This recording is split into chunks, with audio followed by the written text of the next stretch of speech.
I can't be close to every one of them, but however, I have a basic relationship with all of them. Okay, but there are some that you are closer with because of the relationship they have with your mother. Yeah, because of the relationship they have with my mother, and because of the extra love and extra care they give to me. Some make me understand I'm not part of our kids, which obviously I don't see it as a big deal, yeah. And others don't even make me feel that I'm not part of their own immediate family. So obviously that's it. Okay. Thank you for telling me that about your experiences. And I'll be asking you questions about the advantages or benefits of growing up in a polygamous household. What do you think works and what do you think does not work?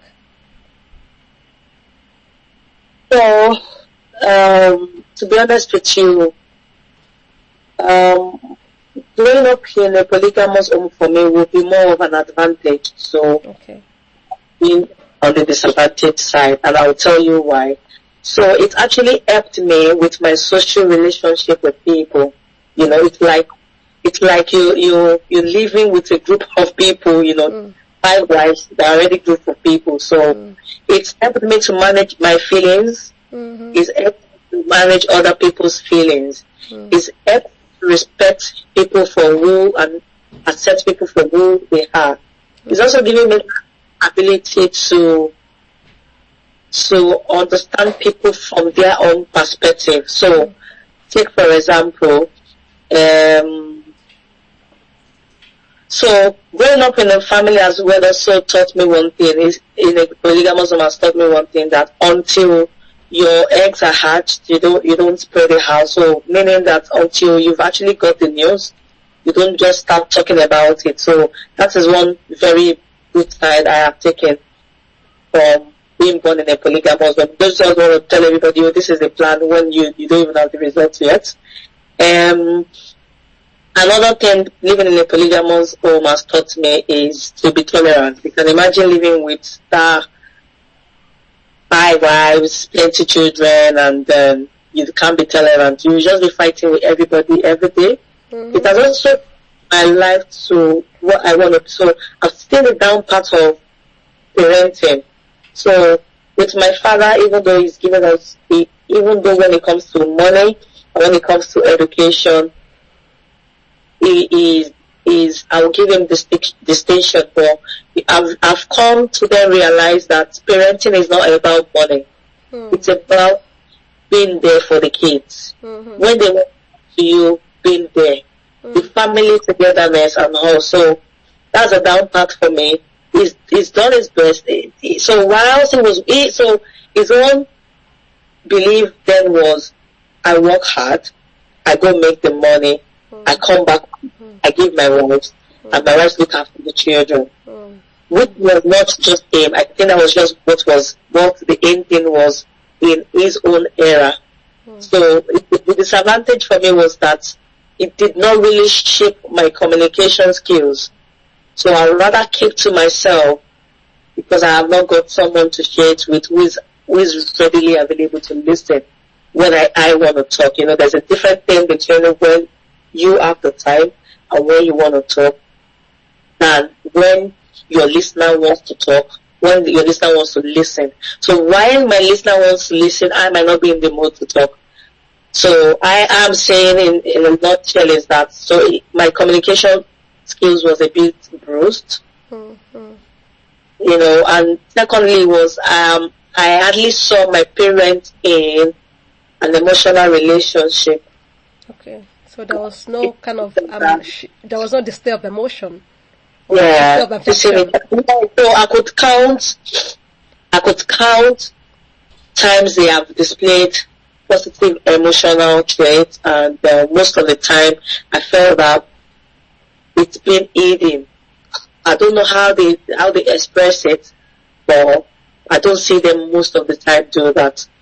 So you can imagine if you have a father who's sharing wives. So what do you expect? Probably it might just be your mom's turn on just Fridays alone, and then Mondays to Thursdays your dad is with someone else, and then your mom is left by herself.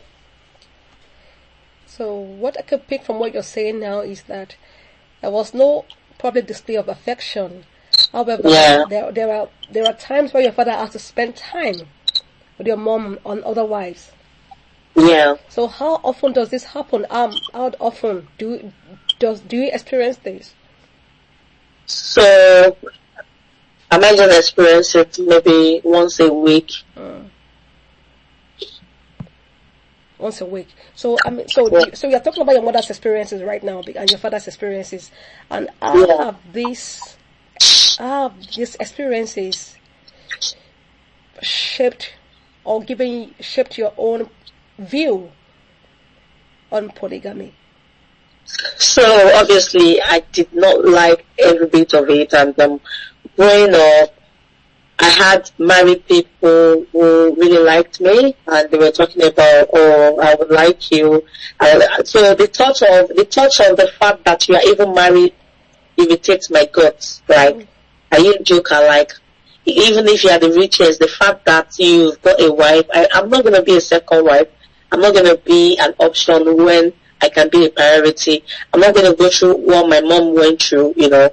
So most of the time when it comes to looking after us, my mom would do most of the job. The only aspect would be going to her dad to get the money, but my mom would sit down to do the rest of the stuff. So even though the other thing is that my dad was very wealthy, he died, but looking at properties that would have just been mine and probably my other siblings, but we've got to share it, and sharing it again is also is not also healthy as well. So, you know, and there was a bit of sibling rivalry amongst other siblings of mine, even though I did not experience it. And I feel that the only reason I did not experience it was because I was the only one born of the same age.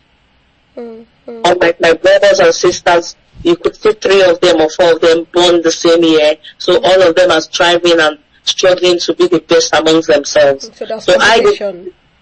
There was competition. Is that what you're saying?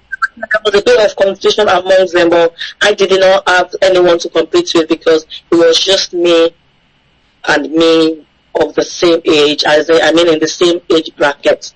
So by and large, when I was going to choose a life partner, I considered that factor, and it was something I would really talk about to my husband. I don't mind anything, but my worst bit would be you having to marry a second wife. I've seen men who are better. I've seen this who could look after me, but I needed somebody who had prospects, and I needed somebody who could stay with me through the thin and thick of life. So XYZ, why I chose him, because I felt we could build together. I didn't want a rich guy. I felt we get someone who we could do better, and also. So yeah, it affected me positively to choose my partner right. So I would have probably got into a relationship with a married person, get pregnant, and then, you know, the cycle continues. Like that, the cycle continues. So the second bit would also be that because I saw the downside of what it means to communicate, and I saw the downside of public display of affection amongst my parents, I have taken it upon myself to inculcate that. So that is my own reason. My marriage is my reason. Their own experience is my own reason why I should make my marriage right. So yeah, that's another one.